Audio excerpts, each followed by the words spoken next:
Now, in its 11th year, this is GabNet. Talk like you've never heard it before.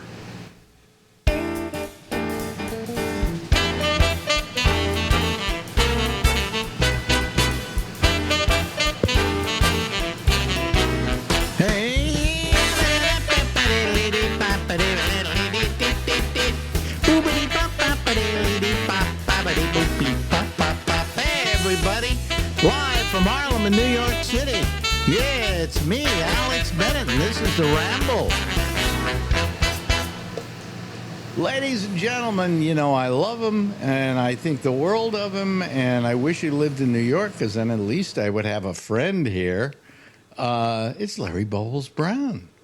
Yeah, so the last time I saw you in New York was January of '87. Mm-hmm. I went back to do an audition, my third audition for the Letterman show, and then the next day you were in New York, and I did your show. You had Bob Guccione on. Really? What show was that? That wasn't at Sirius XM? No. No, this is '87. This is Live 105, and you went back and did New York for a week. Oh, I see. Okay, all right. Okay, yeah. You remember that? Oh, yeah. That was a great week. We had, let's see, Dr. Ruth was on it that week. I think you might have had Dan Rather on. We did, actually. And what else? Who else was on it? Do you remember? The day I was on it was Bob Guccione. Mm-hmm. And the night before I did my audition at Catch a Rising Star, and before I went on, there was a comic that he was bombing, and he was yelling at the crowd and going crazy, and they ran off stage, and Bob Morton told me, I said, who is that? And he said, it's Larry David. He does that all the time.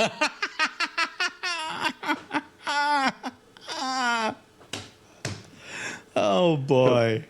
So that was 2 years before Seinfeld. So yeah. Oh, boy. No, he used to go on stage, and, you know, he had a very unusual and weird act. And people didn't really like to it, you know. And he got mad. And he would literally get mad at the audience and say, you know, screw you, I'm leaving. You know, goodbye. Well, I guess he got the last laugh. Well, actually, I hear it was a pretty funny act if you really paid attention to it. But, you know, audiences are not that sophisticated, all right? And you can do a kind of sophisticated act, but you have to spend the first 5 minutes of the act getting people used to who you are and the world you are inhabiting. Does that make sense? Yeah. Wouldn't you say your first 5 minutes is the most important part of the act to establish yourself with the audience? Yeah, if you don't, then you're in a hole and you're fighting to get it back. It's not fun. Well, it's with you. They go, why is this guy depressed all the time and whatever? But when you open up with, I think your best opening line I've always said is, you know, somebody stole my identity and now they have no life. Now his life sucks. His life sucks or whatever. That immediately tells you who I am. Things haven't gone well. Things haven't gone well. And, you know, but anyway, was that the first time you did the Letterman show that you were auditioning? Yeah, it was the first time. It was '87. It was Bob Morton. Jesus. You know, I talked to Bob Morton a couple of weeks ago. Had him on the show. I heard that he's selling real estate. Yes, he is. And he got out of the business completely. Well, yeah, for the most part. I think he does a few things here and there when asked. But he's, you know, we were talking. He's a great guy. I always loved Morty, you know. And so he's happy. That's good. Yeah, he's a good guy. He's happy. You know, his life's turned out okay. You know, and he's got good memories. That's a wonderful thing to have. Well, the Letterman show I did was the first one he produced. So the first one he produced? You mean actually the first episode? I had gone back 2 months before and got bumped, and Barry Sands was the producer. And between the time where I went back, Sands got fired, and then that was Morty's first show, the one that I did. Oh, really? And that was a good show for you, too. I mean, afterwards, they probably told you, you know, come back to us within another 5 minutes, and we'll put you back on, right? I don't know. They said they liked me, and then I never heard from them again. Well, you just aren't aggressive. You didn't call them and say, "Hey, you want me for another show?" And he probably would have said, "Sure, you were terrific. Come back to New York, do another 5 minutes, show it to me, and we'll put you on." You know. The show was so much fun then, and then I met when I was leaving. You know who liked me was Woody Allen's guy, Jack Rollins. Oh, really? Yeah. Well, he was Letterman's agent at the time, yeah. Yeah, he just grabbed me in the agreement. He said, "I like you so much. You remind me so much of Woody." And I thought, "Oh my God, that's such a compliment." And then I had a ride to the airport, so I had to leave. I wish I could have talked to him. Well, you know something? A normal person would have called him at his office when you got back to San Francisco and said, "Hey, I'd love to talk to you about representation or whatever," and get into a conversation with him, because if he liked you, he liked you. You know, this was the guy who was not only responsible for Letterman, responsible for Dick Cavett, I think, responsible for Woody Allen, Nichols and May. That's where they first started out. And the two of them, Rollins and Joffe, represented all those people. And well into the run of David Letterman, Rollins and Joffe got a credit as producers. So, you know. But for you to get that from Jack Rollins was very good. And I'd say you should call him now, but he's dead. So, you know. Yeah. Although I think he lived to be 100. Did he? I think so. I think you're right. Yeah. But he stopped being Letterman's agent, I think, when Letterman went to CBS. I think what happened, he got Mike Ovitz is who he got.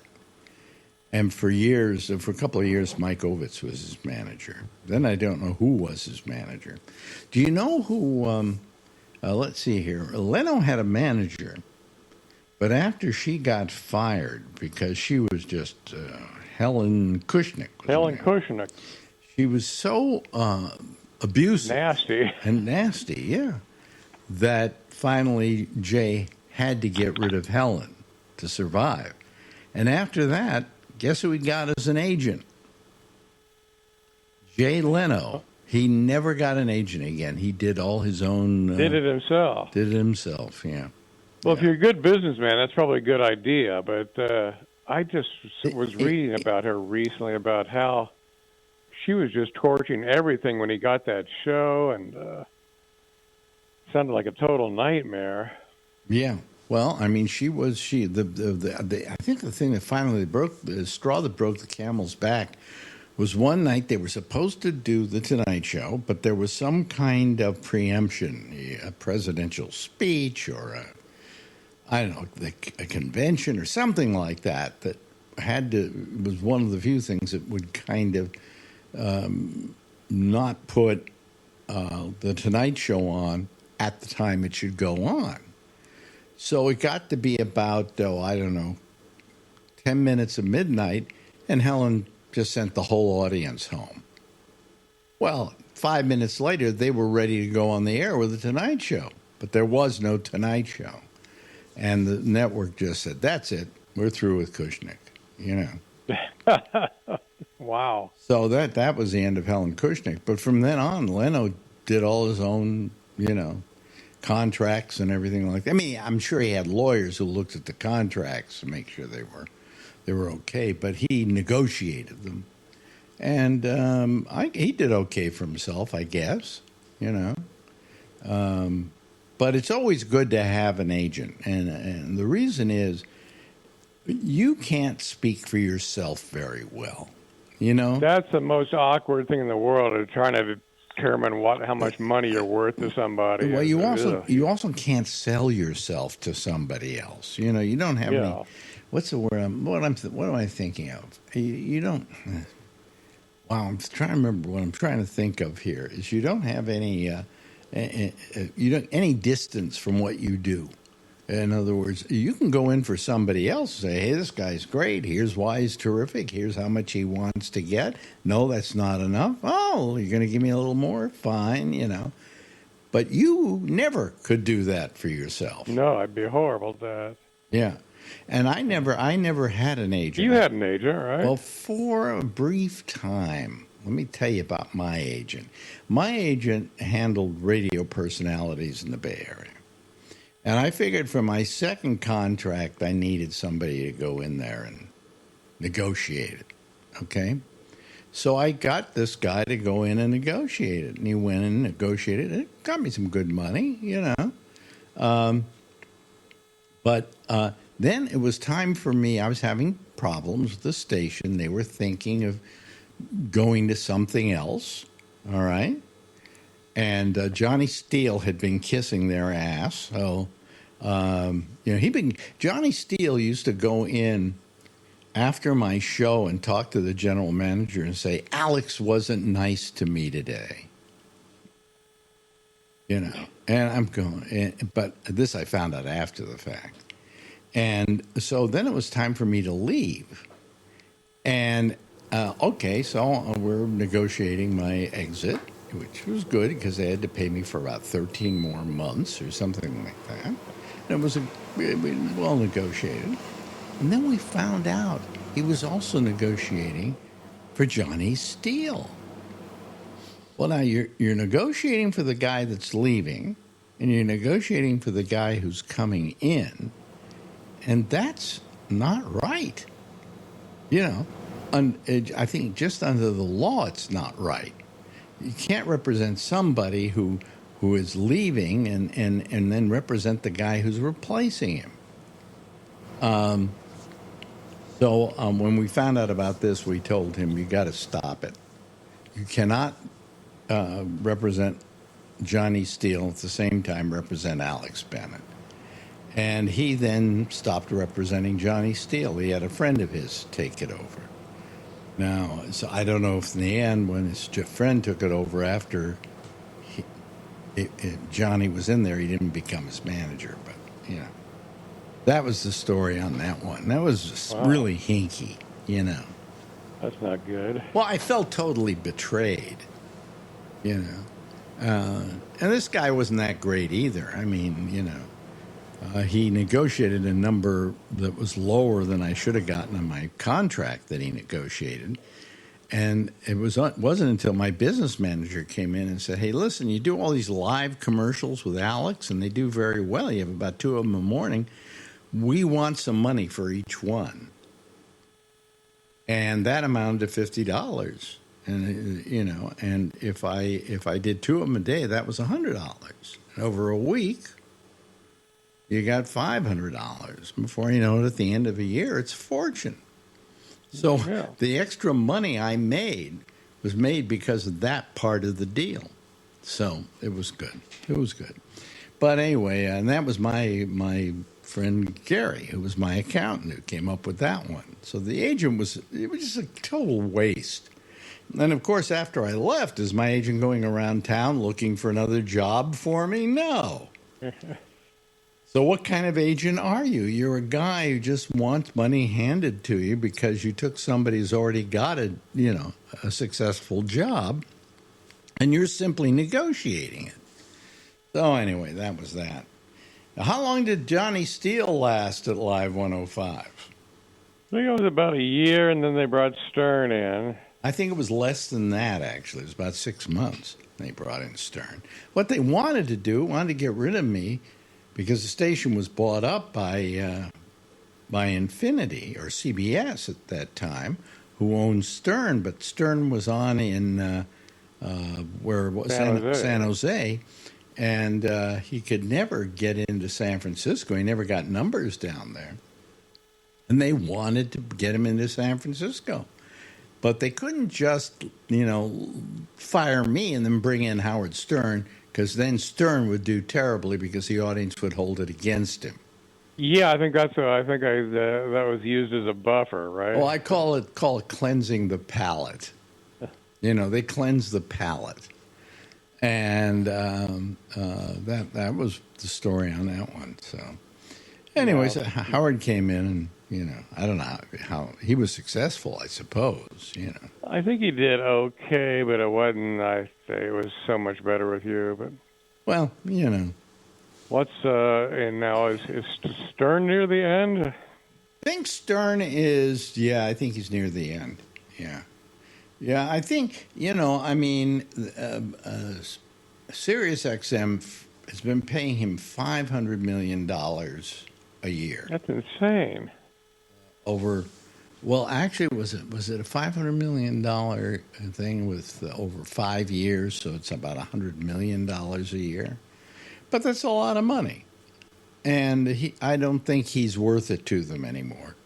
Well, how many subscribers is he bringing in? Well, they're losing subscribers, so who knows how many he's bringing in.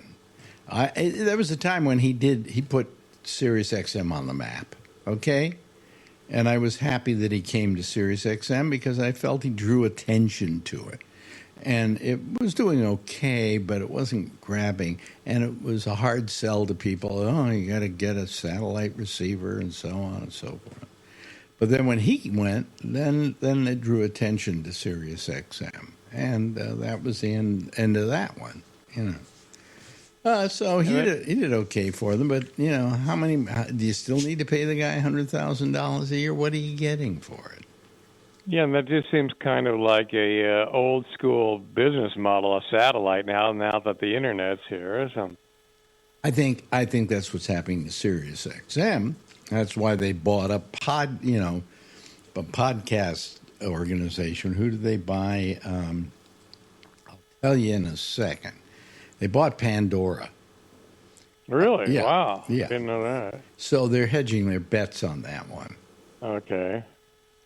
Anyway, and I'm on Pandora, by the way, just in case anybody's wondering. If you want to find the Alex Bennett Ramble, which this interview is on, you simply go to Pandora and put it in there, and we're there. So, They can't get away from me that easily. I'll come up like a bad penny. Never, always leave on your own terms. Always leave on your own terms, yeah. Well, anyway, so show business sucks. Why do we do this to ourselves, Larry? Just horrible business. We entered a business. I had low self-esteem, okay? I was a kid. I grew up. I had low self-esteem. I went into I think the business draws people with low self-esteem. Yeah, but then you go into a business where low self-esteem, my God, you're going to be hurting every day of your life. And so... as an actor, you're getting, every audition you do is 99% are rejections, right? So. Auditions I hated. I never did auditions. I just didn't want to do them, I mean, I did them for a while in New York. I tried to get some, voice announcing and so on and so forth. And I would go into an agency that maybe requested that I come in. And they would give me the script. And as I'm sitting there reading it, you'd hear out of the side of your name is from the Orson Welles. And you go, well, I better leave right now, I mean, auditions, I was never good at auditions. Forget it, I remember one that I had. I sat there, and they handed me the script, and it ran, I still remember what was down there. It read, Susie knows a lot about skinny knits, whatever that is. But what she doesn't know is she has ho-hum mouth. Well, I looked at this and I started to read it, all right? Because I read cold, all right? Susie knows a lot about skinny knits, but what she doesn't know is, and then I see the next couple of words and I start breaking up laughing. And they said, "Is there a problem, Mr. Bennett?" And I said, no problem. Let me try it again. Susie knows a lot about skinny knits, but what she doesn't know is she's up. I'm breaking up laughing again. They said, "Mr. Bennett, is there a problem with the copy?" And I said, "Yeah, it's the worst piece of shit I've ever read in my life." They said, "Next." I mean, but these things were just brutal. I hated doing them, you know. Occasionally, we get a call from an agency. They'd say, "Hey, so and so wants you to audition for this commercial." So I go, "Okay, fine, I'll do it." And I go to the thing, and I realize the only reason why they even wanted me is some woman who was casting heard me on the radio and wanted to see what I looked like. Wow. It had nothing to do with she wanted me to, you know. So I auditioned for the commercial, and that would be it, you know. Maybe if I appeared to be more sexy to her, maybe I would have gotten the job. But I hated auditioning. Yeah, that's they're horrible. Well, you've auditioned for movies. I have, not in a long time. But, No, but I mean, were you scared by it? Were you bothered by it?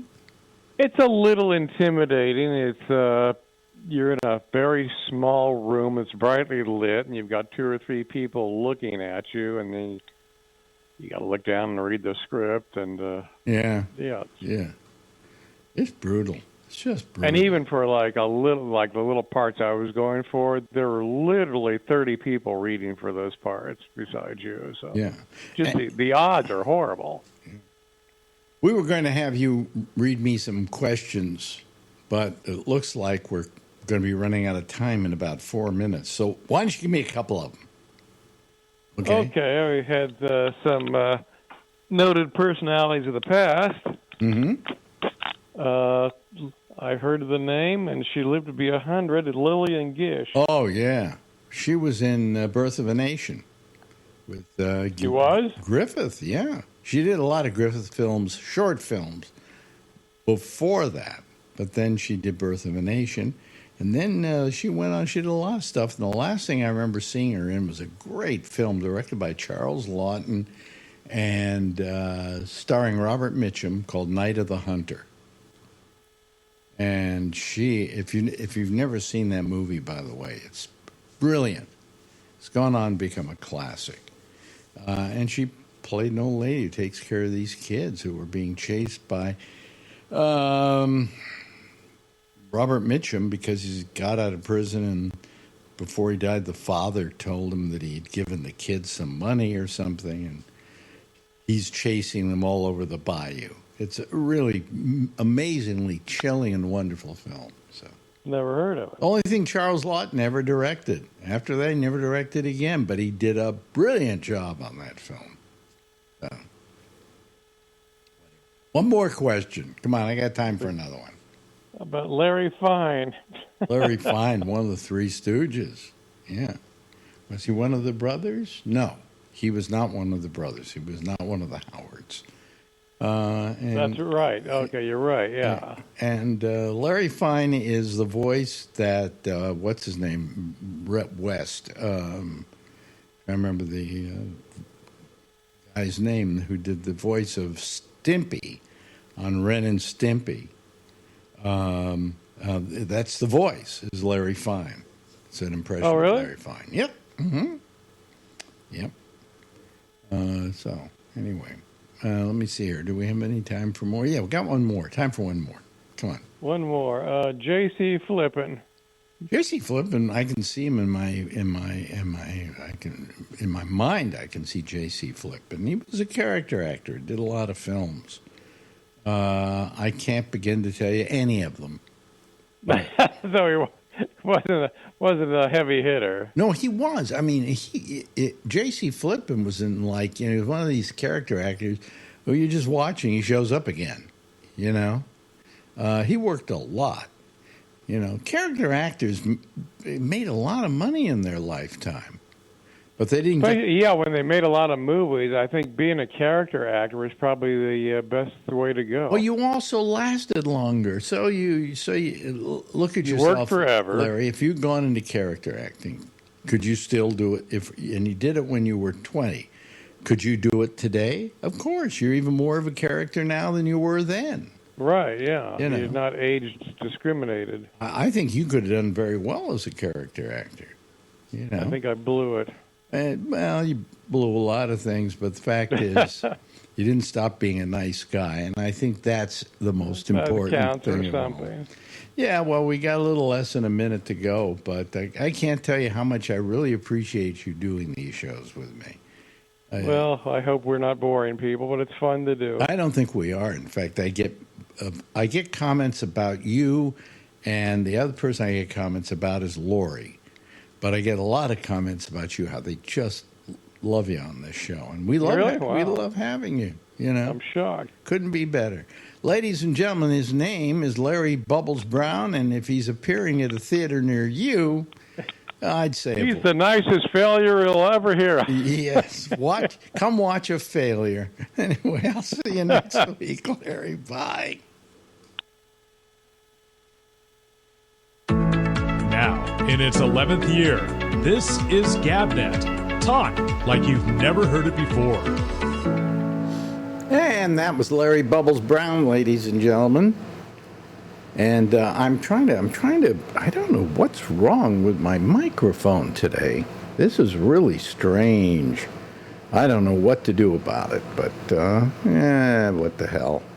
I'm trying to figure out what I should be doing. Oh, there. It's better now. I can kind of hear. Do I hear? Yeah, I do. Okay. It's a little bit. It's a little bit on the weird side. Well, I'll have to over the weekend. I'll work this out so that it sounds better. Okay. I don't know what my problem could possibly be. But anyway, where are we? So there are some people waiting to come on here. Well, two people. Oh, wait a minute. I got to show me. I didn't show me. Okay, hold on a second. There's me. Okay, hi. See how wonderful I am? I feel today. My eyes are a little red, though. I don't know. Well, I've got to over the weekend. I'm gonna work on this and get the sound better, and all that. So there are things. What happens is there's a thing called a noise gate here, and the noise gate. Sometimes goes up and it goes down, and it's a matter of will I sound better? When will it go back and hold me? It's weird. It's really weird. I'll fix this tomorrow. Okay. Well, I'll do it over the weekend rather than do it here now and bore you. All right. Okay. Anyway, hello everybody. How are you? God, no, I still want to take care of that. Hold on 1 second, folks. I don't have to do this, but I'm going to do it. And there we go with the threshold. No, that's not it. What's the release? Maybe I need the release turned up or down or something, or something's horrible. I don't know. I see there's a thing here called a noise gate, and what it does is it prevents the air conditioner from being heard. There we go. There we go. That's better. That's much better. Okay, fine. All right, there we go. Anyway, I don't know also why I hear myself differently in the earphones right now, but we'll just go with that. Last night on this program, we had, well, let me bring these people in, okay? And then as we bring them in, we can talk to them, and I can tell you what I have to say about last night. Usually and look at it tonight, just two other people. Not that they aren't two of the real quality people that we get here, but still it's two people. Anyway, last night when I went to start this program, when I came off of the interview that we do usually prior to the hour, I come on and there's nobody there. And I figure, well, maybe there'll be somebody there, but there's nobody there. And I couldn't figure out why, and I didn't know why. And I then just signed the show off. I just said, to hell with it. I don't have to do this, okay? And I signed off. And after last night, I again had to do some soul searching about all of this and whether I enjoy doing it when nobody's calling and it's insulting to me personally, and I do take it personally. And I just had to do a lot of soul searching after that show last night. And after we signed off about maybe 5 minutes, I left the Zoom on, so there's some people called. I could tell them, well, there's no show tonight. And I got a call from Alan. I think Alan was the only one that called. And then he hung up, okay. And then I left it on for a half hour. Nobody called. Nobody. I tried to get in at 10:15. Nothing was there. What do you mean, at 10:15, you mean? Oh, 11:15 your 11:15 my time, yeah. Well, by that time, I had signed off. Yeah, that's what I saw. Amy posted a message about that. So. Yeah, so I was just, fed up. as well I should be, probably, but anyway. So I don't know why I felt the way that I did last night, but what I say is that I just don't, I sometimes wonder whether I'm just pissing upstream with this thing. Yes, I have quality people. Josh is quality people. Kevin is quality people. Charlie is quality people. And on the Monday show, I get nothing but quality people. I mean, they're really terrific, and they all like each other, and it works out well. And, Kevin's called that a couple of times. I don't think Josh has ever called it. But he works during the day, and it goes on during the day. But I just had to think about what I'm going to do, like, especially the Thursday shows. I'm just wondering if I should just do it Wednesday and Friday. And leave Thursdays off. But then there are some people that I do want to run who, like my old friend Chuck Farnham and what's his name up in Canada is the Letterman guy. Mm-hmm. And they like to go on, but I'm thinking of putting together a show just called Alex Bennett and Friends, and I'll just run the interviews. And maybe that's what I'll do on Thursdays. But, well, I've got to figure this thing out because this is just not working anymore. And that's nothing to put you guys down. You guys are terrific, and I really appreciate it. And some nights we've had a full house here, but it just gets frustrating. And I don't know what was happening last night, but everybody tells me there was football. Yep, first football game of the year. Yeah. Pro football game. Yeah. So anyway, the other thing I did today, I did something interesting today. There's a thing called the California,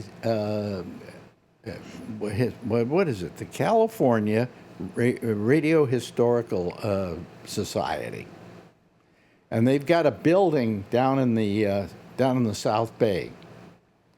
And it's a building where they have a museum and stuff like that. And, they have the Hall of Fame, which I'm in, and so on. And what they have is this, they built this whole building. They fixed it up. It looks pretty good, all things considered. And it has steps leading up to it, okay? And on the steps, they've sold bricks in the walkway. So they sold out of the $50 ones or the $250 ones, but they had the $500 ones left. So I decided to buy one. And on it, I put myself, my name is Alex Bennett, by the way. I put myself and I put Lori Thompson, who was also on my show in San Francisco, and I put Larry Bubbles Brown on the tile. So there, in the future, there will be a brick in the steps going up to the society with my name, but more importantly, Lori's and the Bubbles. And these are two people that actually made my job easier and made the show better. So That's something I did today. I felt good about that one. Okay. What's Anyway, it called again, Alex? What? Radio. What's it called? The Radio Society. yeah, it's the wait. Hold on a second. I had it here a minute ago. I had it up, but maybe I don't have it anymore. Maybe 'Cause not. I don't recognize that. It's the California Historical Radio Society, I think, or Radio Historical Society. I can't remember now. Anyway, the point is, I did that, and it's there. Do you don't know about this? This is the overall organization of which the Hall of Fame is part of. So. I'm trying to find it here, Historical and I Society. can't. I see it now. Now you see it, yeah. What is I it? think so. Did I have it right or wrong? I don't know. It's coming up. God, I don't even know where my bricks are. Okay, Just another brick in the wall. but I figured they put 3 lines on there, so I thought I'd put 3 names up there. And I was going to put Marjorie Miller up there, but I figured nobody would know who she was. She was never on the radio, So, and I had room for 3 names, so I wanted Lori to be there. I definitely wanted. She has never gotten to be in the Hall of Fame, the Radio Hall of Fame in California, There. and it kind of made me mad. Because she was a big part of my show, and she was well known, and you know how big she was. You listened to the show, Kevin. Yeah. Yeah. I remember every day. And It's know, in these were Alameda. That's why I couldn't understand where it was. Yeah, it's in Alameda. Yeah. Okay, that's like the North Bay. Yeah, go over and see my brick. Okay, I will go see your brick. I'll let you know when my brick is there. I'll take a picture with me next to your brick. Why didn't you pee on my brick? No. That would be good. I don't want to be arrested.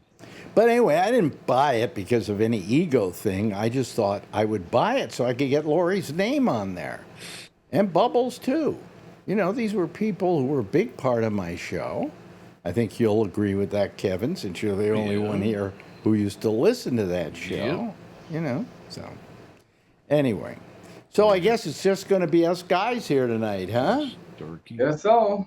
Well, usually on Saturday nights, I get together with 2 of these guys, Kevin and Josh, and we just talk about stuff, and they talk about football and sports, but that's after I leave. So, So anyway, how y'all doing? Okay. How you doing, Charlie? Well, I'm still limping around here. You're limping? What happened? You may not have heard. Yeah, I fell off a ladder Monday night. Oh, What the hell did you good. do that for? Twisted my knee. That's why this is now the maximum height I can get off the ground. So I'm never going any higher than that. Yeah, I can't climb up a ladder anymore. Marjorie has to climb up a ladder. We had to get some luggage tonight for our trip, and it was in a thing way high up, and I had to hold the ladder while she went up and then hold her. But I can't even go up a ladder. Please don't. After what happened to me, I don't want anybody over the age of 70 to be climbing me a ladder. So how bad is it? I was at the emergency room for 4 hours at that. Oh, wow. I guess I don't look at your Facebook page that much. But did you put it up there? I didn't put it on Facebook, but you talked about it on Amy's show this morning. Oh. Well, that's probably, So Alan that's sent probably me why this- I missed it. I don't know. Yeah. But, well, are you feeling better? A little bit. It doesn't hurt quite as much as it did yesterday and Wednesday. What part of your foot did you hurt is the I question. hurt my foot, my knee. Your My knee. knee's all Oh, swollen. God. That's no, that's horrible when that happens. Yeah. I had that happen when I had one of my falls, and my knee went down, and man, it was. They had to put in what's the drug they put in you to kill the pain? Cortisone. Cortisone. And they got cortisone in there, and it took me maybe 3 shots of cortisone over a year before it just went away completely. But I hope you feel better. Thanks. Yeah, but luckily, I don't know how. I didn't break anything or tear any ligaments or anything, so So is that the reason why you're not at your girlfriend's house tonight? Yes. Really? Yeah. Why? Did she live up a hill or something, or what? Well, first of all, she was the reason I was up on that ladder in the first place. But that's Oh, not. she was the reason you were on the ladder? Yeah, she wanted to hang this picture above her Oh. window, about 10 feet off the ground. Mm-hmm. And I fell off the ladder trying to hang the picture up there. So why doesn't she want you around there now? Oh, who said she didn't want me around? No, I'm here because I'm icing my leg all day. I can't really walk around and do anything. Does ice do something for it? Does heat do something for it? I never No, could figure no, out what you 'cause do it's for swollen. what. Ice keeps the swelling down and it doesn't hurt as much. You know what'll take the swelling down? Ibuprofen is very good for that. No, I'm taking aspirin. I don't take ibuprofen. I take aspirin. Ibuprofen's not great for it. It's not great for your kidneys, but if you've got something like that, it will take down the swelling. Okay. Let's see here. Who is this? iPad. Okay. Oh, it's got to be Bree again. Is it Bree? Yeah, he was iPad last time he came on. Was the iPad last time he came on? Well, no, wait a minute. Whose ceiling is that? Oh, it's Bree's ceiling. I see. Hi, He's Bree. iPad again. iPad 3 this time. He's iPad 3 this time? Oh, okay. Oh, yeah, sorry. This is my 10th gen iPad. Oh, wait a minute. I can change that. Okay, great. No, I can change that. I can go here. I built a new computer setup, Yeah. and I've got an old drive. I'm trying to consolidate all my 8 terabytes and 5 terabytes and 3 terabytes, and I'm working on my old clamshell. I don't know if you remember these. This is an iBook from 1999. Name. Let me see here. Let me put some out here. Just doing some organizing and Okay, we'll change this now. And there we go. It's not iPad anymore. Okay. yes, thank you. Our schluck is better. You're welcome. Let me see here. Oh, here comes Alan. Here comes Alan. Wait a minute. Hold on a second. Is Alan? Oh, okay. Here's Alan. Hello, Alan. Hello, Alex. I waited an extra couple minutes. I wanted to make sure it wasn't just going to be me and you again. No, it's well, if it were just you and me, it would be pure quality. Oh, absolutely. Yeah. Anyway, we're just talking about Charlie's bad bum knee. Did he demo the little white thing sitting on his bed? I didn't stand on it, but I put it up there. Marjorie has something like that to put her. Marjorie has something like that to put her feet on when she's taking a dump. No, yeah, I guess you could use it for that, but yeah, you can use it for that. That's what they're usually for. No. No, it's a step stool. It's a step step stool. high in the cabinets and stuff in the kitchen or whatever. But it's only 9 or 10 inches, that one there. But 9 or 10 inches makes the bet. Sometimes all it makes a big difference. If I had just that, I could get up and open the thing and close the thing where we have these these, what do you call it? It can make a big difference in if you get laid or not, too. Yeah. So we're just trying to figure out, we're trying to figure out the bags that we're going to take because we don't want to take too many. We want everything we can put on the airplane. Have you decided when you're doing this? What? Well, I haven't heard. Have you decided when you're doing this? Yes, we're doing it, I think, the end of the month. We're leaving. Oh, okay, good. And then we'll be back about the 10th of October or the 11th of October, something like that. So, it'll be nice. I don't plan on leaving the room. No.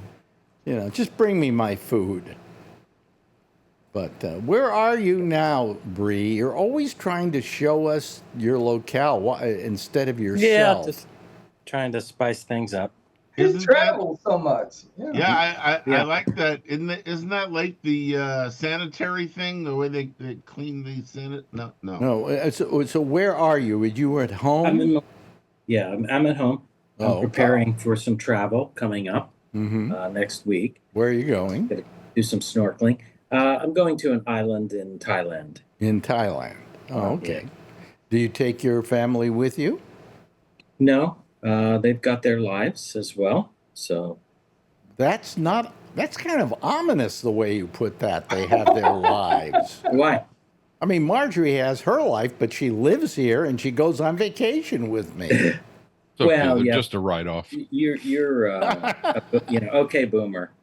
I'm what? Okay, Okay, boomer. boomer. Okay. Well, I'm going to try and do the show from at least the Monday show. This show course. I can't do Well, but- because it would be like 6 o'clock in the morning that I would have to do it or something like that. It's So, okay with us. no, it's But not Al, okay with me. Everybody would listen to you when it was just you and occasionally Albert. You know, there was nothing wrong with that. I know you like the Citizens Panel, but couldn't you have different formats on different days? Well, I would like to have just you for 1 hour. oh yeah. Well, you know, there was a time when I could do 1 hour. I just don't have I can't hold a thought for an hour, you know? You could one day a week. Probably if I did it, it would be okay, you know? But, What time would the Monday show be? I could, not that I want to get on it. I could just it watch would it would go on about 10 o'clock at night. I guess if the 4 o'clock show would go on maybe 10, 11. Yeah, I don't Okay. know. I may New I may York time. I may do it Okay, earlier. That's good for me. I may 'cause do then it some would go shows. on at I 1 may here. do some shows and just start doing them. And if you people can find them on Facebook going up, you know, try and join me. But there's a Wi-Fi right in the room. It's up on the ceiling, and Wi-Fi router. yeah, it's supposedly pretty good. You know, Okay, good. so we'll see. I don't know. Most On the motel other hand, systems it's a do that. vacation. I probably shouldn't do anything. Yeah. You know. Probably not. But if I can, I will. You know, if I feel like, you know, what we will do is what we did when we went to France. We will do videos when we're outdoors and walking. Who walks anymore? Going around somehow, and taking some pictures of like various islands, like Mykonos and so on, and do these live videos that you can then watch on Facebook. You know.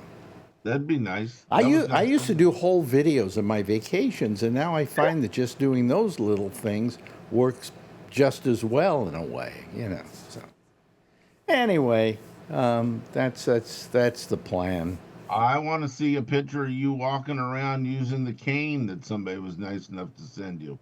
You did that last time you traveled. Yeah. Where are you going, Alex? We're going to the Greek Isles and also Corsica. What is it? Santorini. No, yeah, Santorini is one of the places we're going. But we're also going to what's the country with Go to Hydra. with a C? What's the country with a C that's right around there? Croatia. Croatia. Thank you. Croatia? You're going to Croatia? Yeah. There's just a few places in Croatia. Basically, most of it's Greece.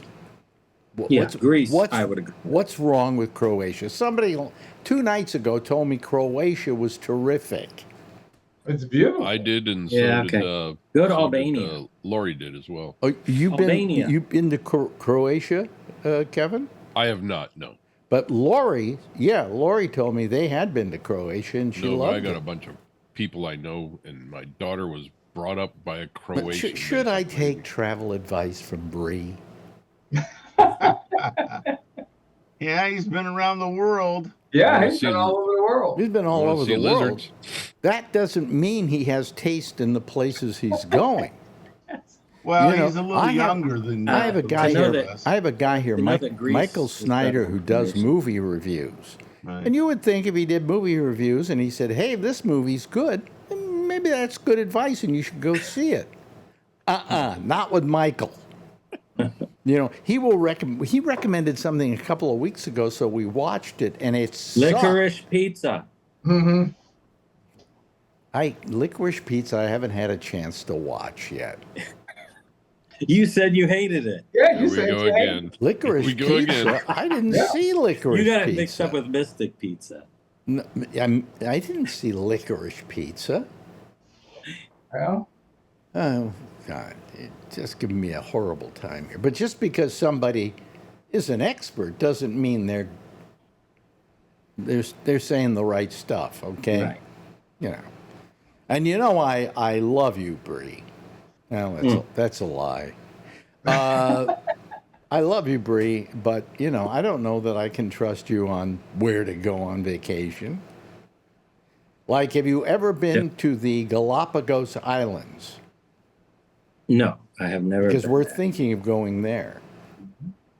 Why? Yeah. Because Darwin went there. Yep. And if Darwin went there and liked it, it must be good. But I remember I that. want to go to Darwin, Australia. It's not too far from I remember that Shecky went to the Galapagos, and he said the most wonderful thing there are the turtles. These big giant turtles. So they're just great, just great. So how are you, Josh? What's happening in your happy part of the world? Doing all right. How's it going? Okay, well that's exciting. Actually, I say to Josh, you know, what are you doing right now? And he goes, yeah, it's a little bit, it's nice, everything's okay. And then all of a sudden he'll start talking a little more and a little more, and then he goes for a half hour. You know, so. I'm just working on the same stuff. Nothing major. Yeah, just working on stuff. Are you still being interviewed on that podcast? No, that's over. That was done. But you know, I continue to contribute articles. You know, I've got another one Oh. done. I just need to go over it, proofread it, turn it in, let them. Are you getting kind of semi-famous for that? He writes articles which, quite frankly, they're a little hard for me to read because they're really technical, you know, and they're about things like the Constitution and the beginning of our republic, and they're very learned works, I might say, Josh. But they're on a site where you got to be really heavily into that to really absorb it. Am I right or am I wrong? Half. I mean, the site has a lot of, uh, you know, various, like a wide bit of, you know, genres within it or whatever. I mean, it's a site dedicated to study the American Revolution, but if you go to the site, it has tons of, you know, different things. They have interviews, they have, you know, like blogs, they have long form feature articles like I write for them. They have travel section, you know, about sites related to the American Revolution, you know, with guides and things like that. You know, I mean, I think the feature article that's on there for a few days right now is about, for example, a new member that no one had ever written about before that belonged to the Culper spy ring, you know, which is famous by the show Turn, which was on AMC, and you know, and all that. And it's sort of you know, that host on Fox News, Brian Kilmeade, wrote a book about it and all that. That's sort of just like a, you know, Yeah. he aggregates What's information. what's puts the it all site out so there. everybody can go to it and look and? Yeah, right. But I mean, Well, that's I you mean, know, what's this the week's site? article is about that. What's the site? The journal's website is allthingsliberty.com. Allthingsliberty.com. It sounds like something some kind of asshole who believes in Trump would come up Yeah, with, but it's been around since way before him. So yes, right, and it you has. know, you know, it's a web-based journal, but they print out. They do a printed journal once a year of the top 30, 40 articles. You know, the feature articles, because those are usually pretty long. You know, they're 5 to 6,000 words each. So you know, they'll do a book at the end of each year. But it's like I said, it's a full website.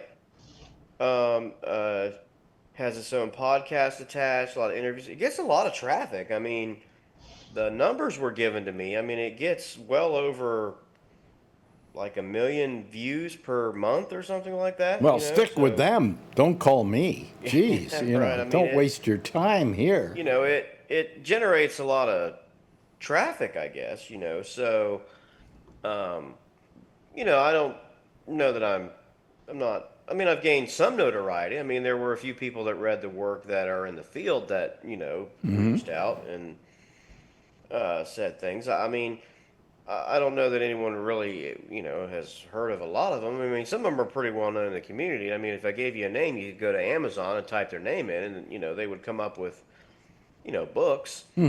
But someone wrote the other day and said, I should try to take my stuff to one of the major conferences. Like, every year in September. I mean, not for this year. It wouldn't have been. It would have been for next year. The Fort Ticonderoga in New York, is obviously a historic site. Everybody Well, knows I about. remember Fort Ticonderoga. It was made Yeah. up of a bunch of pencils, wasn't it?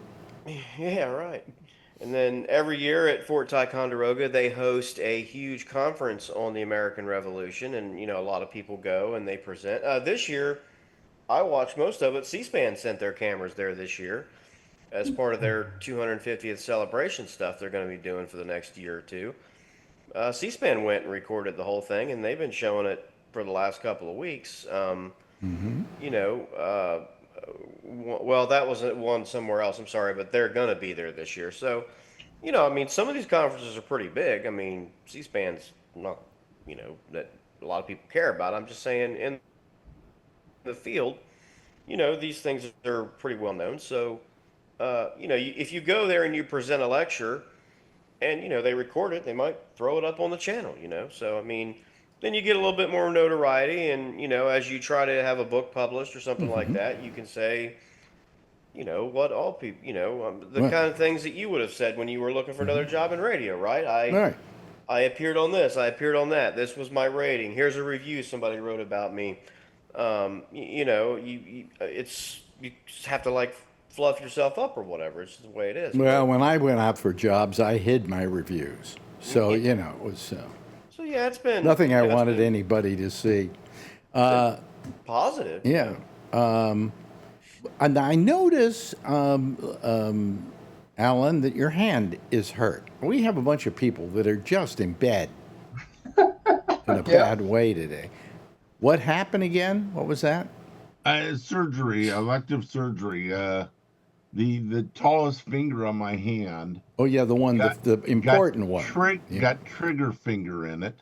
It's not even the finger you pull a trigger with, but somehow, and it would lock when you close your hand, like to take your morning supply of pills or whatever. It would lock closed. You'd have to straighten it out, and it would hurt.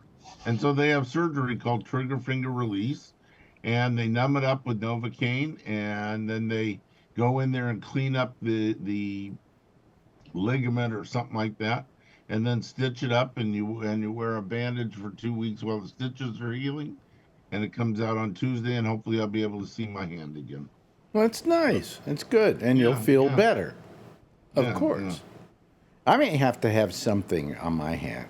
I have some arthritis there, and I'm thinking maybe I should have it operated on and just, Yeah, why not? get it back again. Use the medical system before Trump cancels it.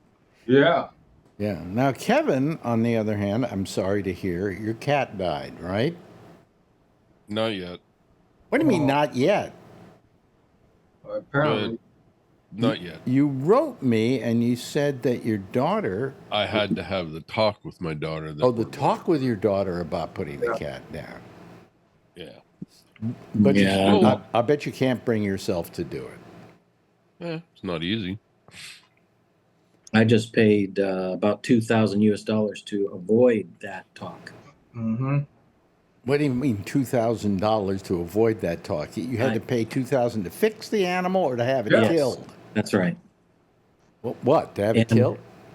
And we had to she had surgery, and then we just adopted out yesterday another street cat that we had fostered, but couldn't get along with our cat, and we think maybe the stress and some of the issues may have made the other one sick. So long story, but the black cat is doing okay, and the Tortico we've adopted out. Yeah. Okay. So you spent $2,000 on your cat. Yes. When's your cat That would ever have been spent? 2 days for me. What? That That would have been 2 days for me. Oh, jeez almighty, you know?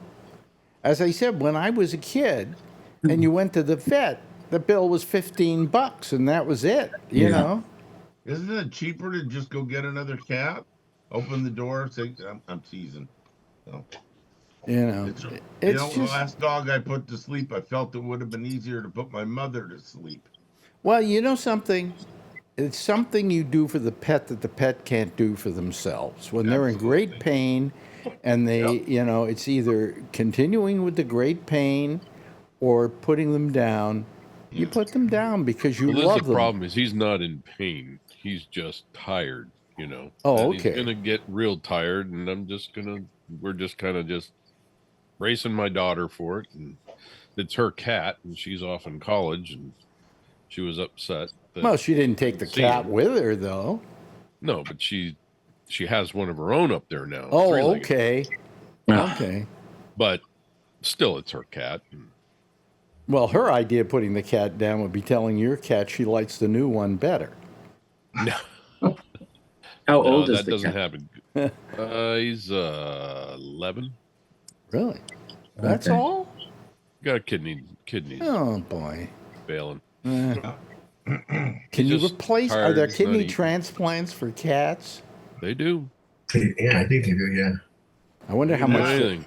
You might pay for it. Tony gave him one of his kidneys for his dog. Yeah, Tony. Hello, Tony. How you doing? What's new with you? I like to ask people what's new with them because I quite frankly don't really care, but I'd like to.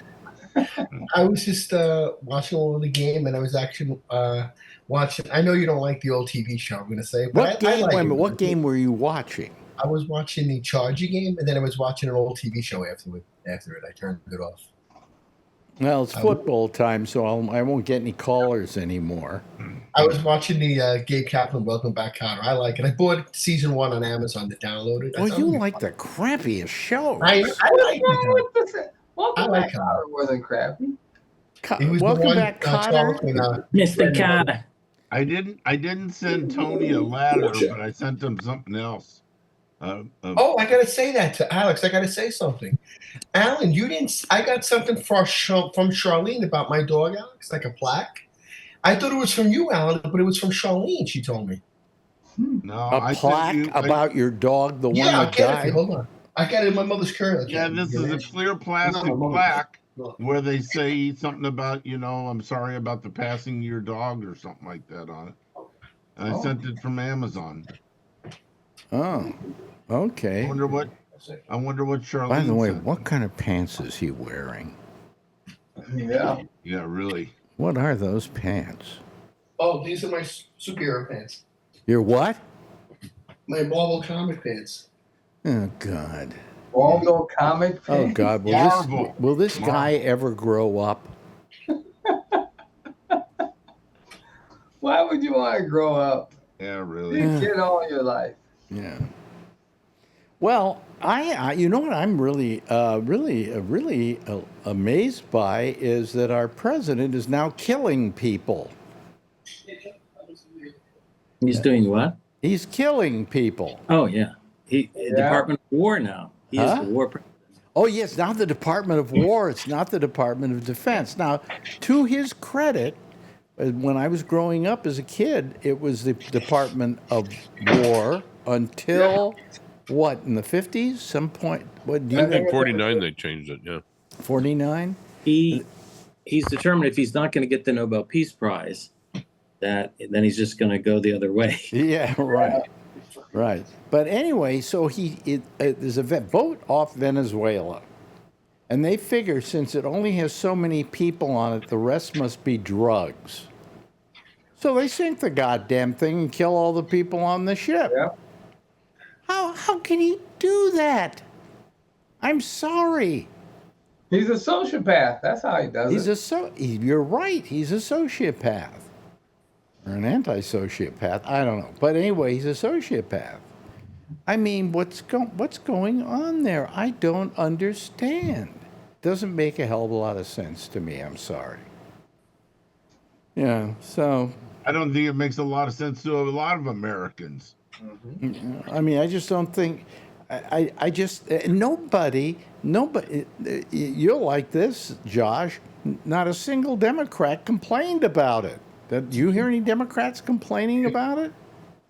I don't remember if I heard anybody say anything about that. I mean, I know that their goal is to, stem drug shipments or whatever, but they put these things out, and we don't really get a lot of, like evidence or Well, let me proof. put it this way. Okay, there were people on the boat who probably died. Okay, They're all dead. let's Yeah. say they were for a moment drug dealers. We don't know that.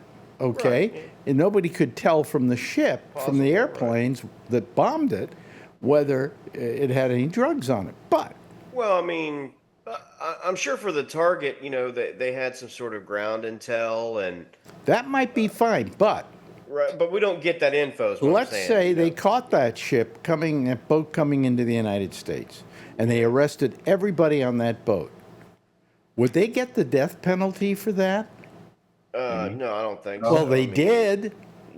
I don't know what the point of taking it out rather than typical law enforcement is, other than to send a message or optics or whatever.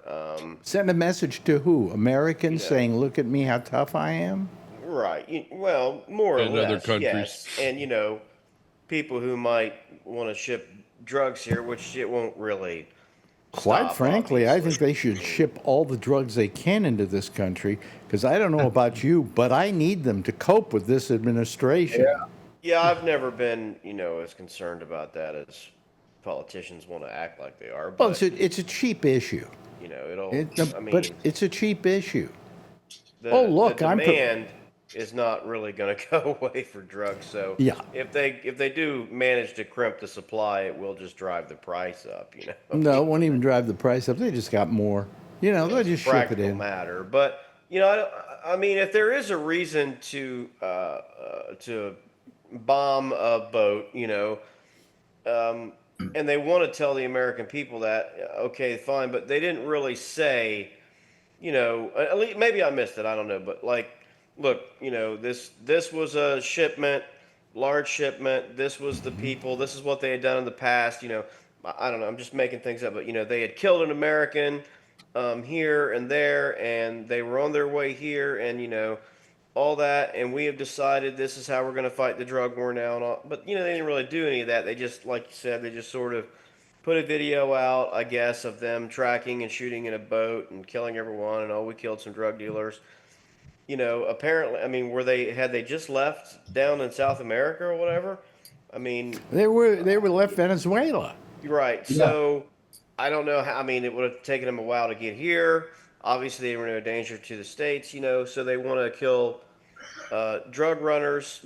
I mean, I don't know what the legality of that is. I mean, the situation would have been different if they were in a boat full of explosives and they were coming to America to drive it onto the beach in Key West and set it off and kill 1,000 people, right? That would be different. But we didn't have we don't get any information on it, and if we were ever going to me fight a real drug war in South America, I don't think we're going to advertise. It would best be fought in a very clandestine way, with really professional operations and things like that. I mean, Okay, they let shot me at a let me boat, say this. I'm not sure what his point is. I have maintained for years the best way to solve the drug problem, and this is in my opinion,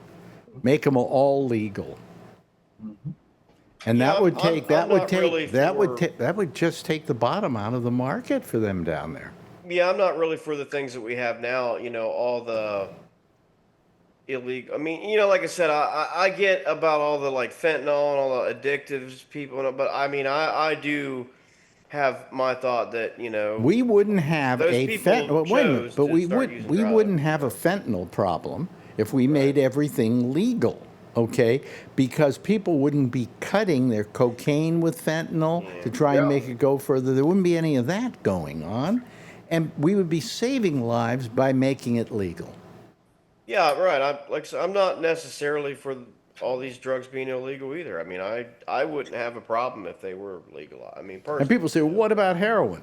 Hey, if somebody wants to use heroin, somebody wants to Yeah, use I heroin, don't- but let's I at don't- least make right. sure it's not of a dose that will kill them. Yeah, I mean, I personally, yeah, I mean, if GlaxoSmithKline made Mm-hmm. heroin that you knew was completely safe, and you could buy it at a drugstore,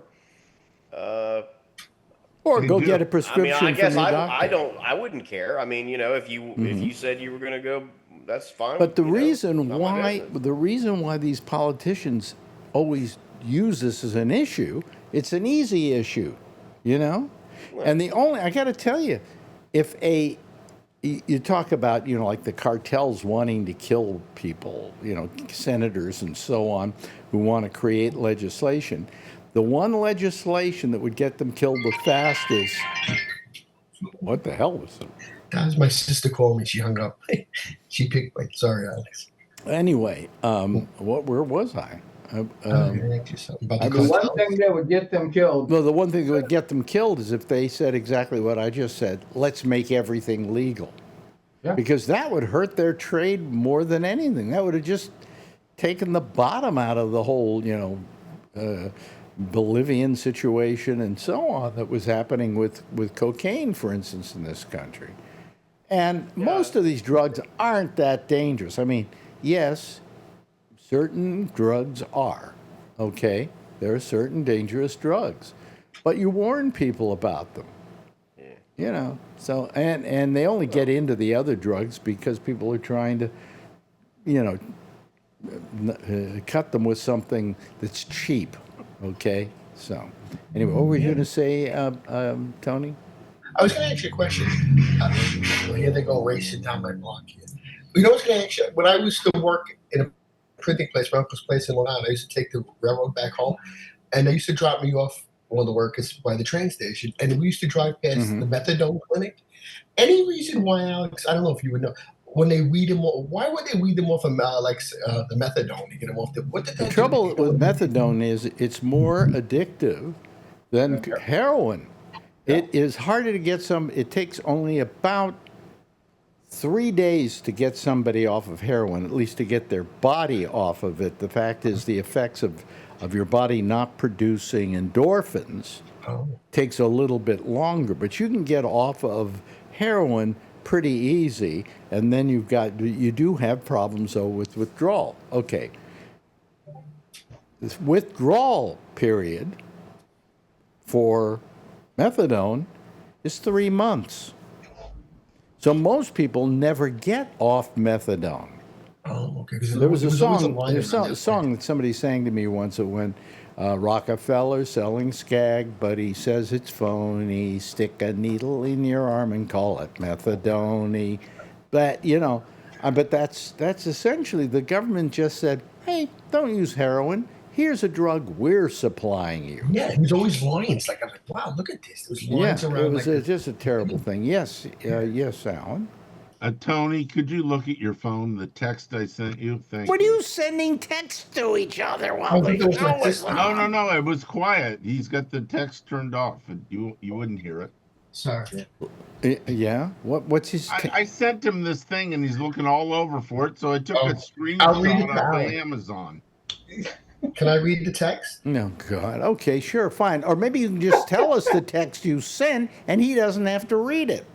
Tony, I love you. I can't believe this. He's telling this to me. I'm joking. Did you send me that? That was yours? Yes.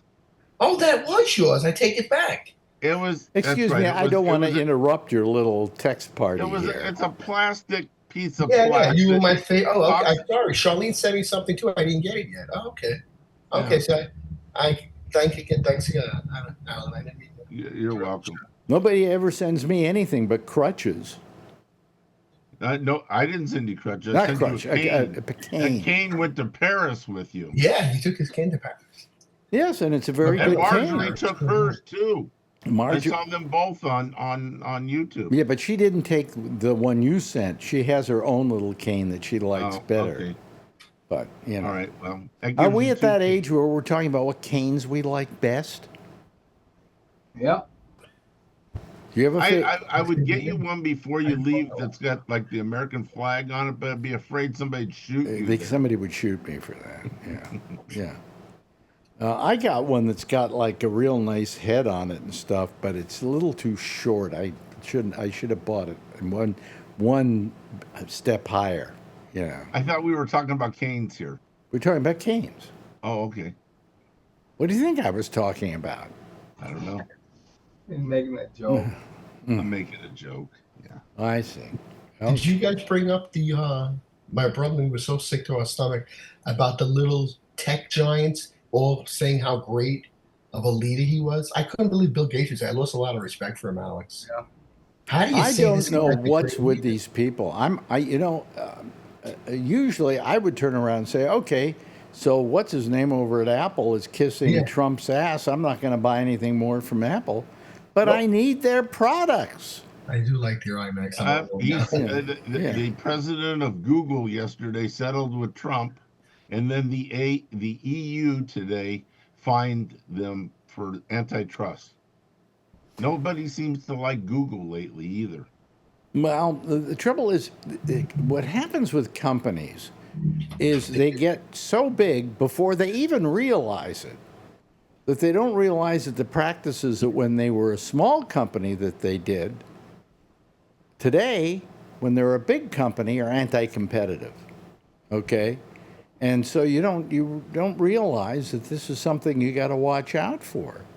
You know, and a lot of these companies are what's the one? What was the one I read about the other day that was having a problem? And Newsmax is suing Fox. Really? And the reason they're suing Fox is they're saying that Fox was anti-competitive, in that they made deals with the major, what do you call it? Major companies that have websites and have what's the word I'm looking for? I'm losing it here. They were going to TV stations and so on, and saying if you carry Newsmax, your cable systems, if you use Newsmax, we will stop giving you Fox products, like the Fox network and so on and so forth.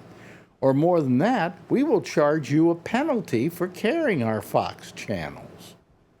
And so that's what Newsmax is suing them about. They're saying we could be a lot bigger, we could be a lot more competitive with Fox if they weren't anti-competitive. Isn't Fox suing Dredge also? Drudge? Drudge. Oh, really? Yeah. Even Phil said yesterday the Drudge is not as good as they used to be. They're not as conservative. Well, they're not as conservative. That's not as good. I think that's better, don't you, everybody? Absolutely. I would say he's more middle of the road. He's telling you like it is, maybe. Yeah. They're not as good as they used to be because they're not as pro-Trump. Wow. Exactly, yeah. Yeah. Well, no, they're probably better than they used to be because now they're leveling the playing field. But still, they're so right-wing that it doesn't matter. But also their place in the marketplace. I'll give you a good example. They're about 2 million viewers ahead of any of the other networks, any of the other news networks. So taking that into effect, maybe it's some anti-competitive things they're doing that have caused that to happen. But Newsmax is suing them, a right-wing channel. Who has gotten better I'm not saying better in that I'm not into the kind of programming they do, but they've been better in that they, have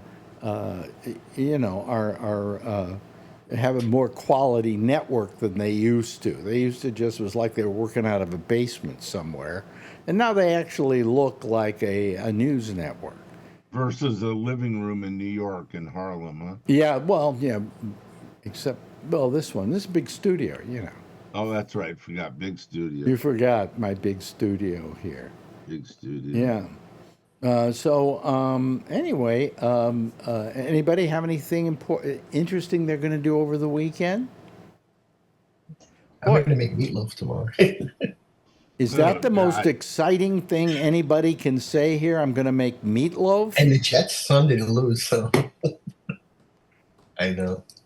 I'm actually looking forward to it. So I got to rebuilding an old computer. You're rebuilding an old computer. That's exciting. Gee, maybe I should go down to the store and get some ribs and make my ribs again this week. Yeah, you like the ribs? Have them Saturday or Sunday. Yeah, I do a good job. Tony will come over and cook for you. I'm not a big rib guy. Jackie, you love the ribs. Remember, you used to go to Famous Dave's. I remember you used to tell me. Ribs and Spam. It's a great meal that Tony puts together. Ribs and Spam? My brother likes the ribs like you, Alex. I'm not a big rib guy. He tries to push them on me. Ribs are good. Yeah, he likes it. I said, I'll try them. He says, try it. I'm picky like that. Now, you get some good ribs that are, especially you come down to Harlem and there's some places that serve ribs here that are killer. I'll bet. Mine are killer, but they're done in an oven. I don't do them on a barbecue. I don't do them on a grill, and so I can't smoke them, that way. But still, for what I do with an oven, it works out really great. I cook them for about 3 hours. You slow cook it, right? Yeah, slow cook it, and then the last 10 minutes I put some more sauce on there. The last 10 minutes I put the broiler on. And I put a nice char on the ribs. So it looks kind of like it came out of a barbecue. Yeah. So that's... And now we're talking recipes. That's really good. Well, if we have people come on with recipes, it might be a little more interesting than, talking about Scooby-Doo, What's the most expensive comic book you're selling right now? I have a book up for $3,500 on Comic Link. What? What's it called? Oh, Fantastic Four, 50. Why is 50 worth that much? It's the first cover of a Silver Surfer and his origin. And you got how much for it? Well, I'm asking $3,500 for it. Wow. I have 2 copies, so I'm going to sell the lower grade copy, and I have stuff in my private collection that I won't sell till in a few years. So I have. What is the most expensive one you ever sold? That's hard. Did I sell? By the way, this is the business he's in. Yeah, I think. Wait. Oh, I sold the Giant Size Expendable. I remember telling Shecky this. I think it was my 6.0. I think I got maybe about $1,850 or $2,000, something like that. Oh, $1,850. I'm going to report you to the IRS. I still have other copies of it because I bought them cheap. I had double. Listen, look. I wrote off Tony years ago, and then all of a sudden, when he started talking about all of this, I suddenly realized he's worth more money than all of us put together. Okay. Shecky, when I showed Shecky the base, I'll never forget. He goes, "This looks like my films," and I took him in the back. I had racks everywhere. He says, "I don't even know what I have anymore." So I said, "Open a box." He's opened the box. He's pulling stuff out. I said, "You have these?" He says, "These are the '90s." I said, "Then I got the two." Then my Silver Age were in. I made when we did the basement, we had closets that opened up, and I have all the good stuff in it, so you can't see it until I said, "Open the closet in the back." And then you open it, slid open, and I had them by year. And you have to take the box down because they were graded. Okay, Tony. Okay. The theme's playing. I'm sorry. It's easier when you open the closet to get the things out. So yeah, they're hidden. Yeah, and I got security. Thank you so much, Charlie, for being here tonight. I appreciate it, as I do appreciate Josh showing up here. I think the world of him. And Kevin, you're the best. And then of course we have Bree. What can I say about Bree? I like Bree. I like Bree too. Thank you. He is the king of Malaysia. Okay. He's got you. I like. Be careful. It's just amazing that his picture looks as good as any of ours from Malaysia, right? Thank you very much, Alan, for being here, and Tony. Of course, it's always a pleasure having you here. You don't call enough. Anyway, everybody, give a big wave goodbye, and I'll give a big wave goodbye at you. And I will also tell everybody that our good friend Amy Manuel is next here with The Intersection. She'll be taking your calls on Zoom. You go to our Gabnet.net page, you go to column 3 all the way to the bottom, and there are all the addresses you call for Zoom calls for the shows. I'll see you again, let's see here, on Monday with the Big Monday Show, which we love, at 4 o'clock on Facebook, and then right back here on YouTube and wherever we are here with you this evening.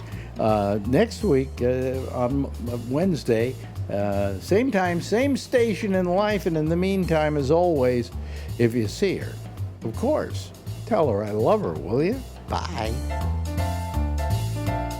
Oh, have a nice weekend.